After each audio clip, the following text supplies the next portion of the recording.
Veamos una variante de la reacción de Wittig. Esta es la reacción de Horner-Wadsworth-Emmons, también conocida como la HWE o también se conoce como la Wittig-Horner, por ser una variante de la Wittig. Esta hace uso de fosfonatos en vez de fosfinas, lo cual simplifica bastante en forma práctica la reacción. Horner la descubre en 1958 con alquilfosfonatos y luego Wadsworth y Emmons desarrollan el proceso para fosfonatos con grupos electronatrayentes. ¿Cómo preparo los fosfonatos para la reacción de Wittig-Horner? A través de la reacción de Arbuzov. Esta utiliza trimetilfosfito y un halogenuro de alquilo para dar el fosfonato. El mecanismo de reacción está detallado en el esquema. En este, el fósforo del trimetilfosfito ataca con su par de electrones al halogenuro de alquilo, desplazando al halógeno. Luego, un oxígeno baja sus electrones formando el grupo fosfonato. Y allí tenemos la reacción principal donde, por ejemplo, una acetona en azul reacciona con el fosfonato en rojo en presencia de una base para dar el alqueno indicado y como subproducto fosfato. Esta reacción tiene varias ventajas respecto a la Wittig clásica. En primer lugar, los fosfonatos son más reactivos que los correspondientes siluros de Wittig. Tal es así que cuando el grupo R unido al fosfonato es atractor de electrones, como en el ejemplo, podrán reaccionar fácilmente con cetonas que pueden ser inertes frente a los siluros. Wittig funciona muy bien con aldehídos, pero con cetonas ya le cuesta un poquito, y con cetonas impedidas puede que ni reaccione. Otra ventaja de esta reacción es que el fosfato que se forma como subproducto de la reacción es soluble en agua y por lo tanto se va a separar muy fácilmente del alqueno, a diferencia de lo que ocurre con el óxido de trifenilfosfina en la reacción de Wittig. Si bien el óxido de trifenilfosfina es sólido y supuestamente se separa por filtración, el que ha hecho una Wittig lo habrá sufrido. Es un polvillo blanco que no para de precipitar y que hay que purificar muy bien el producto para sacárselo de encima. Veamos el mecanismo de la reacción de Horner. Tenemos un fosfonato con un grupo éster en azul que en presencia de una base puede perder el protón contiguo al fósforo y al éster. Formará entonces tres formas resonantes que corresponden a la deslocalización de esa carga negativa en el carbono hacia el éster y hacia el fósforo. El fosfonato desprotonado atacará entonces a la acetona y dará lugar a lo que conocemos como la betaína de Wittig. Este compuesto atacará al fósforo con el alcóxido, producto del ataque al carbonilo. Formará entonces un análogo al oxafosfetano de Wittig. Este también se desarma por una retro 2+2 para dar el alqueno y un fosfato soluble en agua, que se separa fácilmente del alqueno por reparto de fases.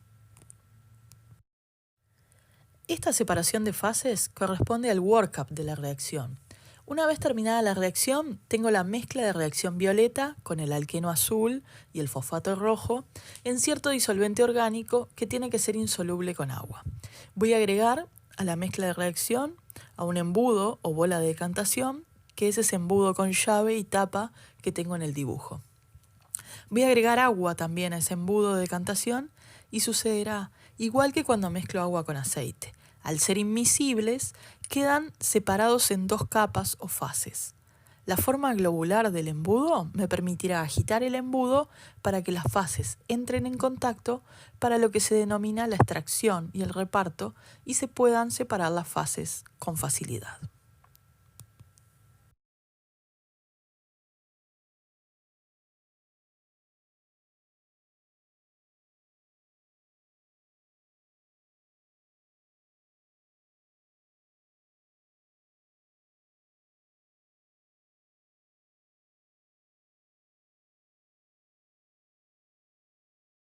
¿Qué está sucediendo?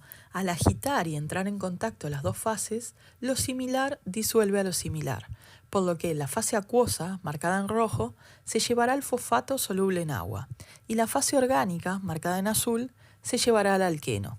Y de esa manera logro separarlos al verterlos por el vástago del embudo al abrir la llave.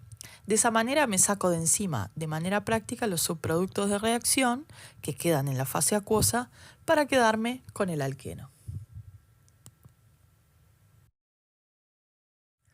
Volviendo al oxafosfetano que se formaba en el mecanismo de reacción y también en la Wittig, al descomponerse por retro 2+2, puedo plantear varios flujos de electrones en este mecanismo pericíclico, es decir, que transcurre alrededor del ciclo. El flujo electrónico puede plantearse en dos sentidos opuestos pero equivalentes, es decir, que ambos mecanismos nos conducen al mismo producto final. Da igual si dibujan las flechas para un lado o para el otro. Lo importante es que simbolicen la formación de un doble enlace y un doble enlace fósforo-oxígeno. Veamos ejemplos de la Wittig-Horner, donde se muestra lo poderosa que es la herramienta.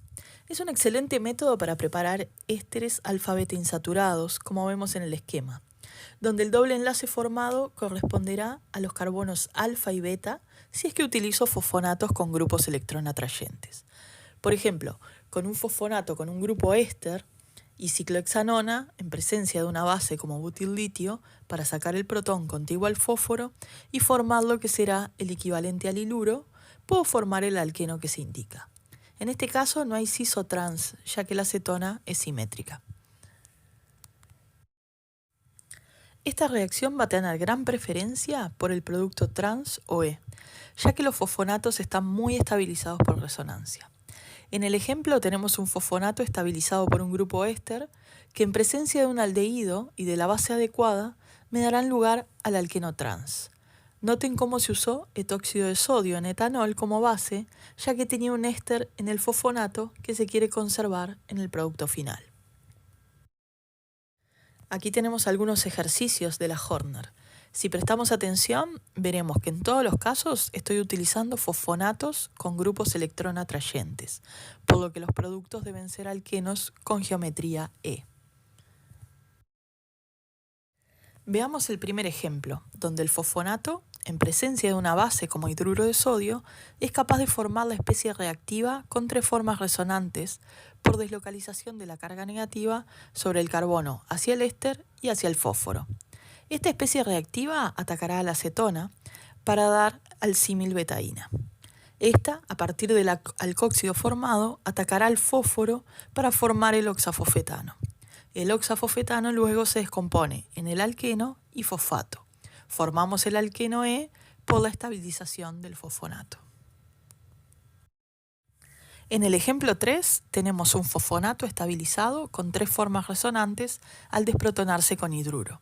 Ataca entonces a la acetona para dar la betaína que luego da lugar al oxafosfetano. Formo luego el alqueno trans y el fosfato. Aquí tenemos los productos de las distintas reacciones, para que ustedes vean los mecanismos involucrados en estas transformaciones. Observen bien cómo se forman esos dobles enlaces entre el carbono del carbonilo y el carbono que soporta el fósforo.